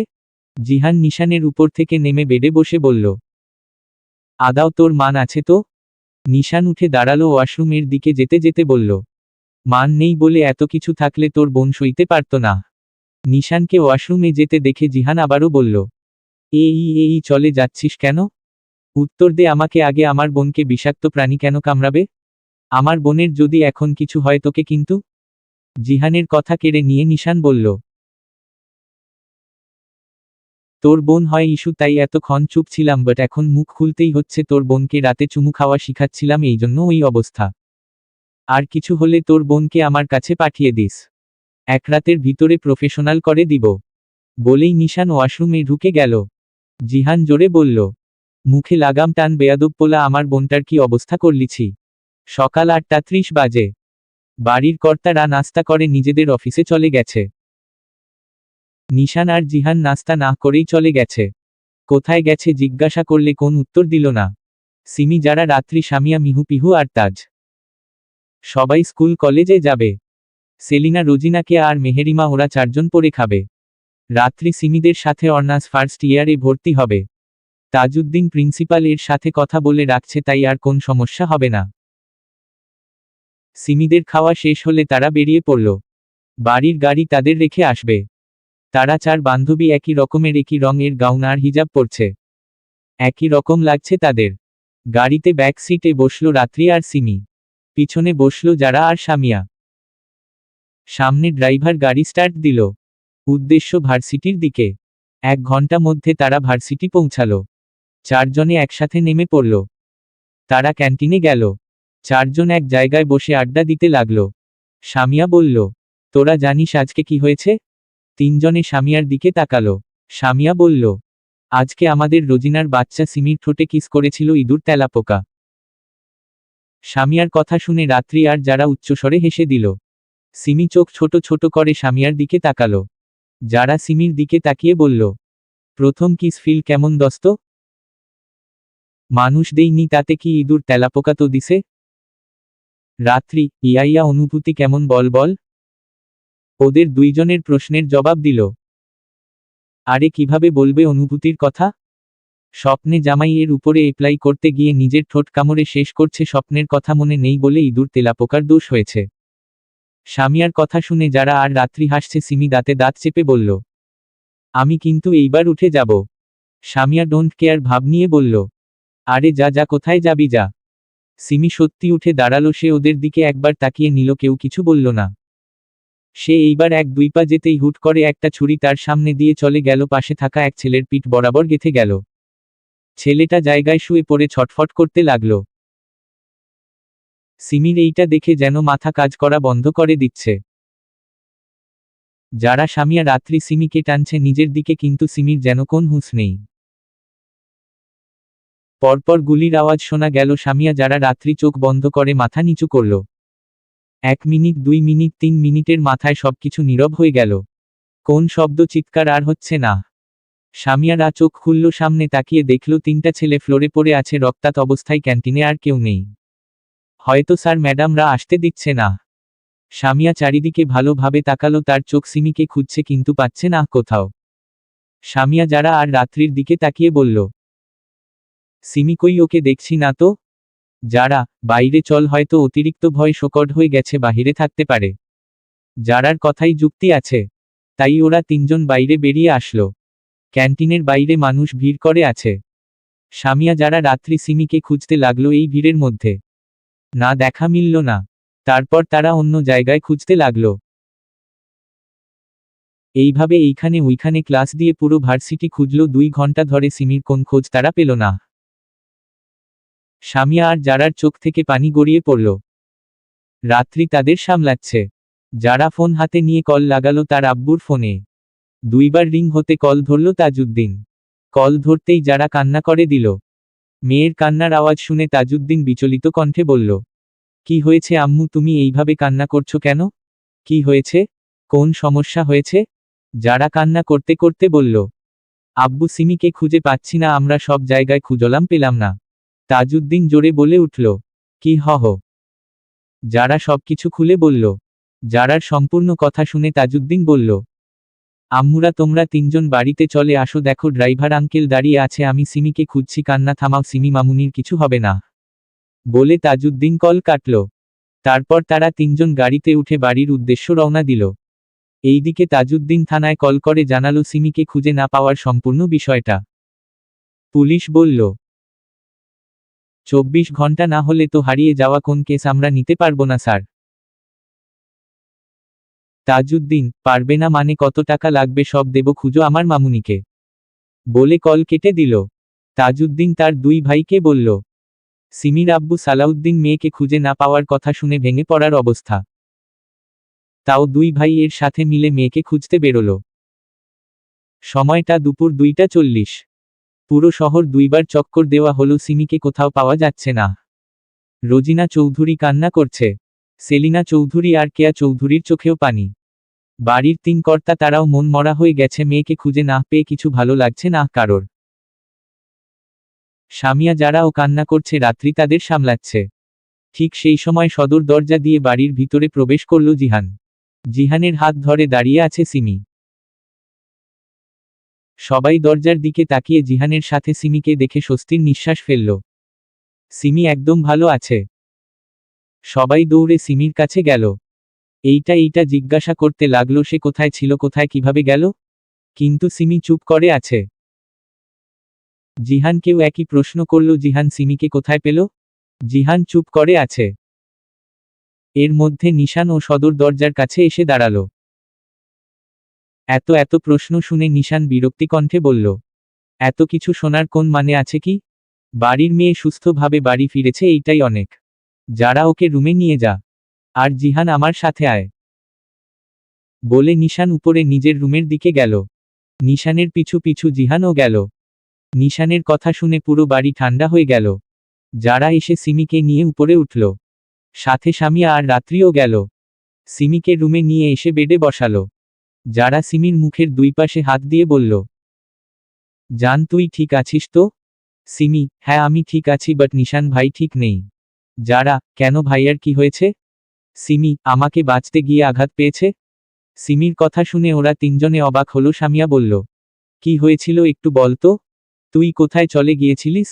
আর ভাইয়া তোকে কোথায় পেল? সিমি বড় একটা নিঃশ্বাস নিয়ে বলল, বসো তোরা, আমি বলছি সব কিছু। ফ্ল্যাশব্যাক।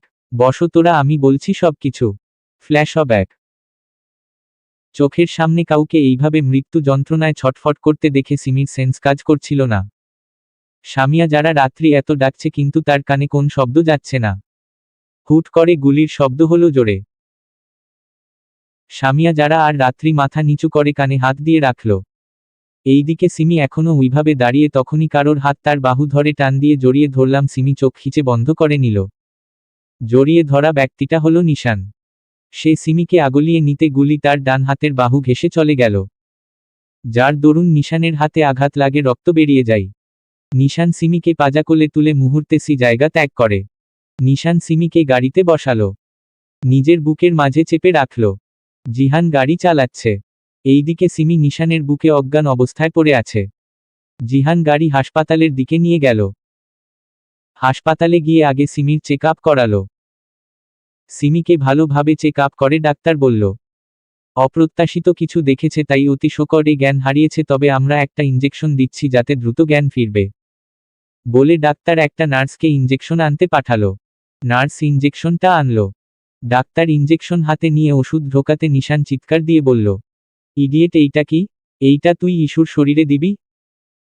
ডাক্তার নিশানের কথাই থতমত খেয়ে গেল, বলল, এইটা তো ইঞ্জেকশন, এখন রুগীর এইটা প্রয়োজন খুব। তা বাকি কথা শেষ করার আগেই কাইরান বলল, ইঞ্জেকশন সেইটা আমিও খুব ভালোভাবেই জানি, কিন্তু এত বড় ইঞ্জেকশন এনেছিস কেন? সেইটার আনসার চাচ্ছি আমি। ডাক্তার নিশানকে শান্ত করতে বলল, বাবা দেখো, রুগীর তেমন কোন ক্ষতি হবে না, জাস্ট হালকা ব্যথা লাগবে, পরে ঠিক হয়ে যাবে। আমার উপরে বিশ্বাস রাখতে পারো। ডাক্তারের কথা শুনে নিশান স্বাভাবিকভাবে বলল, জি আঙ্কেল, এই ইঞ্জেকশনটা আপনার পাছায় দেই আমি, আমার উপরে বিশ্বাস আনুন, কিচ্ছু হবে না। নিশানের এমন কথা শুনে ডাক্তার কিছু বলবে তখন জিহান বলল, নিশান এমন করিস কেন?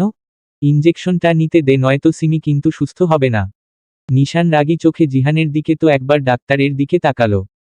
তারপর সে সিমির পাশে বসে সিমির এক হাত ধরল। জিহান ডাক্তারকে ইশারা করল সিমিকে ইঞ্জেকশন দিতে। ডাক্তার সিমির হাত ধরতেই নিশান দাঁতে দাঁত চেপে বলল, গুরুজন বলে এখনো সম্মান করে যাচ্ছি, নয়তো মেরে ফেলতাম। সাহস কি করে হলো আমার ইস্যুকে টাচ করার? মহিলা ডাক্তার নেই? তাড়াতাড়ি মহিলা ডাক্তার আনো কুইক। ডাক্তার জিহানের দিকে তাকাতে জিহান চোখের ইশারায় বুঝিয়ে দিল নিশান যা বলে সেইটা করতে। ডাক্তার বাহিরে গিয়ে একটা মহিলা ডাক্তারকে ডেকে দিল। মহিলা ডাক্তারটা এসে সিমিকে ইঞ্জেকশন দিল। নিশান যেন জোরে জোরে নিঃশ্বাস নিচ্ছিল, যেন ইঞ্জেকশনটা তাকে দেওয়া হয়েছে। জিহান এসে নিশানের ঘাড়ে হাত রেখে বলল, নে, তোর ইস্যু ঠিক আছে, কিছু হয়নি। কিন্তু তুই যা করছিস, আমার মনে হয় তোকেও ভর্তি করতে হবে হাসপাতালে। যাই হোক, তোর হাত থেকে রক্ত পড়ছে, ড্রেসিং করতে হবে। নিশান কোন উত্তর দিল না, চুপচাপ সিমির হাত ধরে তার মুখের দিকে তাকিয়ে রইল। জিহান বাহিরে গেল, একটা নার্সকে নিয়ে আসলো নিশানের হাত ড্রেসিং করার জন্য। জিহান নিশানকে বলল জামা খুলতে। নিশান বিনা বাক্য ব্যয় করে জামা খুলে ফেলল। অল্প বয়স্ক নার্সটা নিশানের বডির দিকে ড্যাব ড্যাব করে তাকিয়ে রইল। যেইটা নিশানের চোখে পড়ল তাই সে শান্ত কণ্ঠে বলল, চোখের ইজ্জত ঠিক করেন। সম্পদ অন্যের কেনা তাকিয়ে লাভ নেই, বরং লস হবে, চোখের ইজ্জতটা হারাতে পারেন। নার্স তা দ্রুত চোখ নামিয়ে নিয়ে নিশানের ডান হাতের বাহু সুন্দর করে ড্রেসিং করে ব্যান্ডেজ করে দিয়ে চলে গেল। নার্স চলে যেতেই জিহান উচ্চস্বরে হেসে উঠল। নিশানকে বলল, চোখের ইজ্জত প্রথম বাক্য যেইটা শুনলাম তোর মুখ থেকে। নিশান না হেসে বিল পেমেন্ট করে গাড়িতে চল, আমি ইস্যুকে কোলে নিয়ে যাচ্ছি। জিহান আর কিছু না বলে বিল পেমেন্ট করতে চলে গেল। নিশান জামা পরে সিমিকে কোলে তুলে বেরিয়ে গেল কেবিন থেকে। সোজা গাড়ির ব্যাক সিট এগিয়ে উঠল। সিমি এখনো নিশানের বুকে মাথা রেখে আছে, এখনো তার জ্ঞান ফেরেনি। নিশান এসে বসার কয়েক মিনিট পরে জিহানও আসলো। জিহান নিশানের দিকে তাকিয়ে বলল, বাড়িতে যাব? নিশান, নো, আমার বাংলোতে নিয়ে চল গাড়ি। জিহান কিছু না বলে সিমিকে নিয়ে নিশানের বাংলোতে গেল, যেইটা এই শহরের শেষ প্রান্তে অবস্থিত। প্রায় ঘন্টা খানেক লাগে। জিহান গাড়ি নিশানের বাংলোর সামনে রাখতে নিশান সিমিকে কোলে নিয়ে বেরিয়ে আসলো গাড়ি থেকে। তারপর বাংলোর ভিতরে ঢুকল। জিহানও আসলো। নিশান সিমিকে ড্রয়িং রুমের সোফায় শুয়ে দিল আর তার পাশে বসল। জিহানও এসে বসল। জিহান বলে উঠল, ভার্সিটিতে ওরা কারা ছিল নিশান, কিছু জানিস? নিশান গম্ভীর কণ্ঠে বলল, আমার শত্রু পক্ষের লোক ইস্যুকে আঘাত করতে চেয়েছে, কারণ আমার দুর্বলতা ইস্যু। আমাকে কাবু করতে ইস্যুকে টার্গেট করেছে তারা। তবে এর ফল ভালো হবে না। জিহান অবাক হয়ে বলল, কি ওই টাকলু ইদ্রিস মির্জা? নিশান মাথা নাড়ল। জিহান বলল, ওই শালার তাক ফাটাবো। শালা কিভাবে জানলো যে ইস্যু তোর দুর্বলতা? নিশান সিমির দিকে এক পলক তাকালো, তারপর বলল, মেবি। স্পা লাগিয়েছিল আমার পিছু, তবে আমি থাকতে আমার ইস্যু কেন আমার বালতাও ছিঁড়তে পারবে না ওই ইদ্রিস। এর কাহিনী আমি রাতে দেখব, জাস্ট ওয়েট। জিহান আর কিছু বলল না। এর মধ্যে সিমির জ্ঞান ফিরল। সিমি চোখ মেলে সামনে তাকিয়ে দেখল জিহান বসে আছে। সিমি উঠে বসল, মাথা কেমন ভার হয়ে আছে।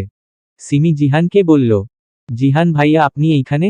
আর আমি বা এইটা কোথায়? জিহান, তুমি নিশানের বাংলোতে আছো। সিমি আশেপাশে তাকালো, কিন্তু নিজের পাশে বসে থাকা নিশানের দিকে এখনো তাকায়নি। সিমি আবারও বলল, আমার কি হয়েছে? জিহান, সেন্সলেন্স হয়ে পড়েছিলে। সিমির কিছু বলার আগেই নিশান উঠে দাঁড়ালো, বাড়ির বাইরে যেতে যেতে বলল, জিহান, তোর বোনকে নিয়ে দ্রুত আয়, আমার দেরি হয়ে যাচ্ছে। কোন পুরুষের কণ্ঠ শুনে সিমি তাকিয়ে দেখল নিশান চলে যাচ্ছে। সিমি জিহানের দিকে তাকিয়ে বলল, নিশান ভাই কোথা থেকে উদয় হলো? জিহানও উঠে দাঁড়ালো, বলল, তোমার পাশে বসে ছিল সেই থেকেই, তখন থেকেই উদয় হয়েছে, আসো আমার সাথে। বলে জিহান হাঁটা ধরল। সিমিও গেল জিহানের সাথে। সিমি যেতে যেতে জিহানকে জিজ্ঞাসা করল কি হয়েছিল তার। জিহান কিছু কিছু কথা বলল, এই যে সিমিকে বাঁচাতে গিয়ে নিশানের গুলি লেগেছিল, আর সিমিকে ইঞ্জেকশন দেওয়া হয়েছিল, সে অজ্ঞান হয়ে গেছিল। সিমি সবকিছু শুনে কষ্ট লাগল। তাকে বাঁচাতে গিয়ে নিশান ভাই আঘাত পেয়েছে, এইটা শুনে কষ্ট লাগল। তারপর তারা গাড়িতে উঠে বসল। নিশান ড্রাইভিং সিটে, জিহান ফ্রন্ট সিটে আর সিমি ব্যাক সিট।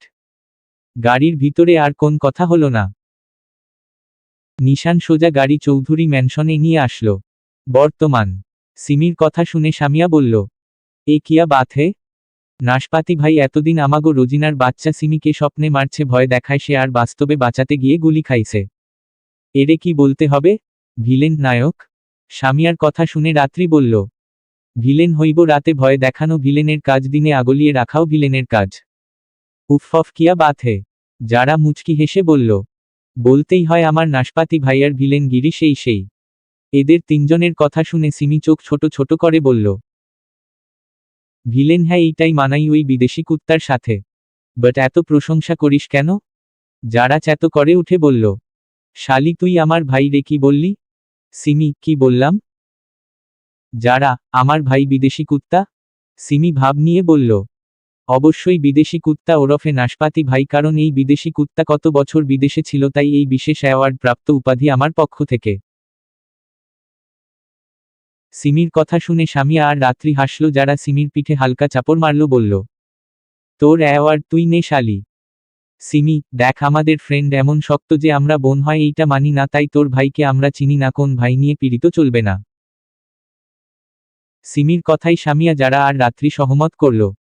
সিমি এইবার দুঃখী দুঃখী ভাব নিয়ে বলল, নাশপাতি ভাইয়ের হাতে গুলি লাগছে, দেখতে যেতে হবে একবার। সিমির কথা শেষ হতে যারা চোখ ছোট ছোট করে বলল, এই বললি চিনিস না? তো দরদ আসছে কোথা থেকে? সিমি, আসমান থেকে টপকে। রাত্রি, গায়ে থামো তোরা, বাল ঝগড়া অফ কর। সামিয়া রাত্রির সাথে মিলে বলল, হ্যাঁ হ্যাঁ, রাতের নেশা ঠিকই বলেছে, বাদ দে এই টপিক। সিমি আর যারাও একমত হলো। তারপর তারা টুকটাক বিষয় নিয়ে কথা বলতে লাগলো। রাত 11:50 বাজে। চৌধুরী বাড়ির সবাই ঘুমিয়ে আছে, বলতে যে যার রুমে। যারা আর রাত্রি নিজেদের রুমে গেল এই আধা ঘন্টা আগে। সামিয়াও ঘুমিয়ে পড়েছে, কিন্তু সিমি এখনো ঘুমায়নি। সে চুপচাপ শুয়ে ছিল সামিয়ার ঘুমানোর অপেক্ষায়। সামিয়া ঘুমিয়ে যেতেই সিমি আস্তে আস্তে উঠে দাঁড়ালো।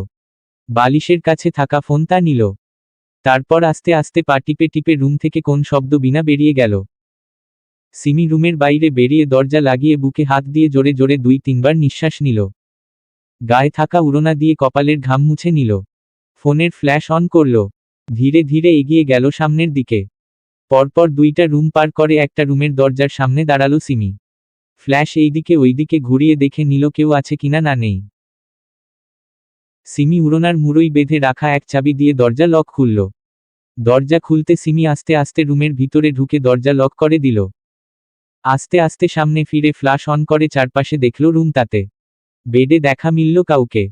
ফ্ল্যাশ মারা, তাই দেখা গেল ছেলেটার কোমর পর্যন্ত ব্ল্যাঙ্কেট দেওয়া। খালি গায়ে উবর হয়ে শুয়ে আছে, ফর্সা পিঠ উন্মুক্ত। বাম হাত মাথার কাছে তোলা, ডান হাত মুখে রাখা। সিমি এগিয়ে গেল।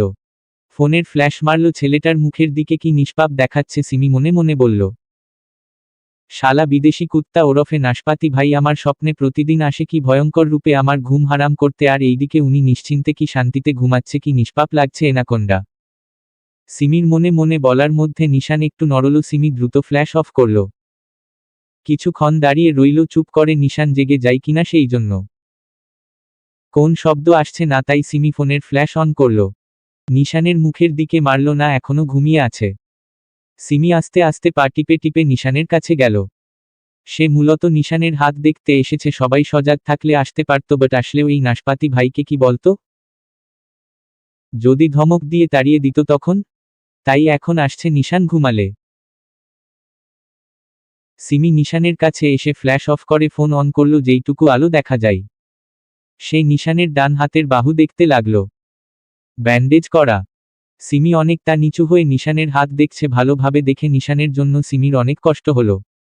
আহারে বেচারা, তাকে বাঁচাতে গিয়ে আঘাতপ্রাপ্ত। সিমি যখন নিজের মধ্যে দুঃখ প্রকাশ করছিল, ঠিক সেই সময় নিশান সিমির বাহু টেনে বেডে ফেলল। আর নিজে সিমিকে 2 হাত দিয়ে আটকিয়ে নিল, যেন সিমি বেরিয়ে যেতে না পারে। সিমির হাত থেকে অনেক আগেই তার ফোন পড়ে গেছে।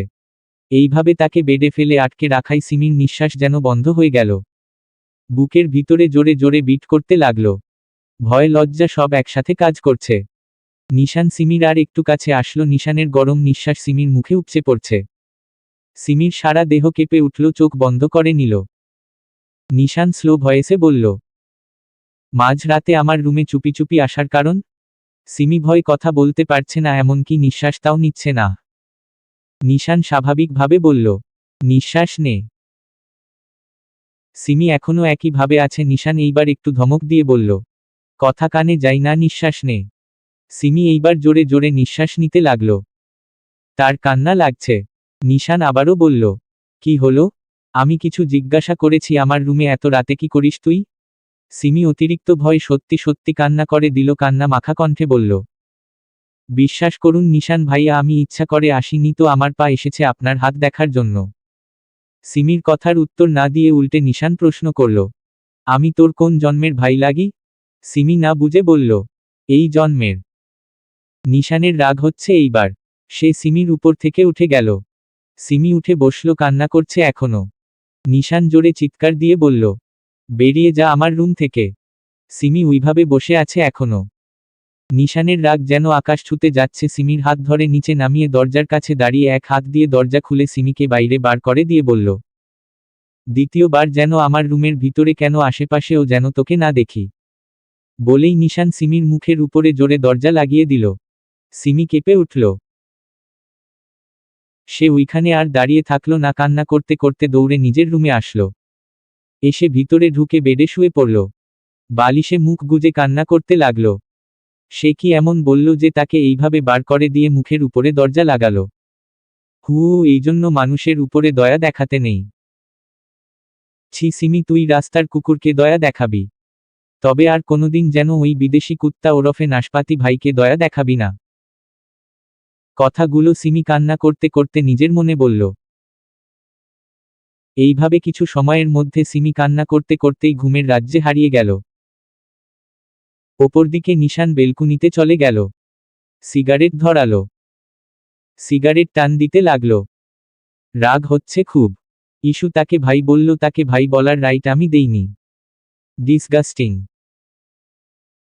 নিশান যখন রাগে সিগারেট টান দিচ্ছিল তখনই তার ফোনে কল আসলো। নিশান কল রিসিভ করল। ওই পাশ থেকে কি শোনা গেল জানা নেই, তবে নিশান বাঁকা হাসি দিয়ে বলল, গুড, আমি আসছি, অপেক্ষা কর, বলে কল কেটে দিল। রুমের ভিতরে ঢুকে নিশান তার বাইকের চাবিটা নিল। আর যেইভাবে ছিল ঠিক সেইভাবেই বেরিয়ে গেল বাড়ি থেকে। বাইকে উঠে অজানা গন্তব্য পাড়ি জমালো। চলবে।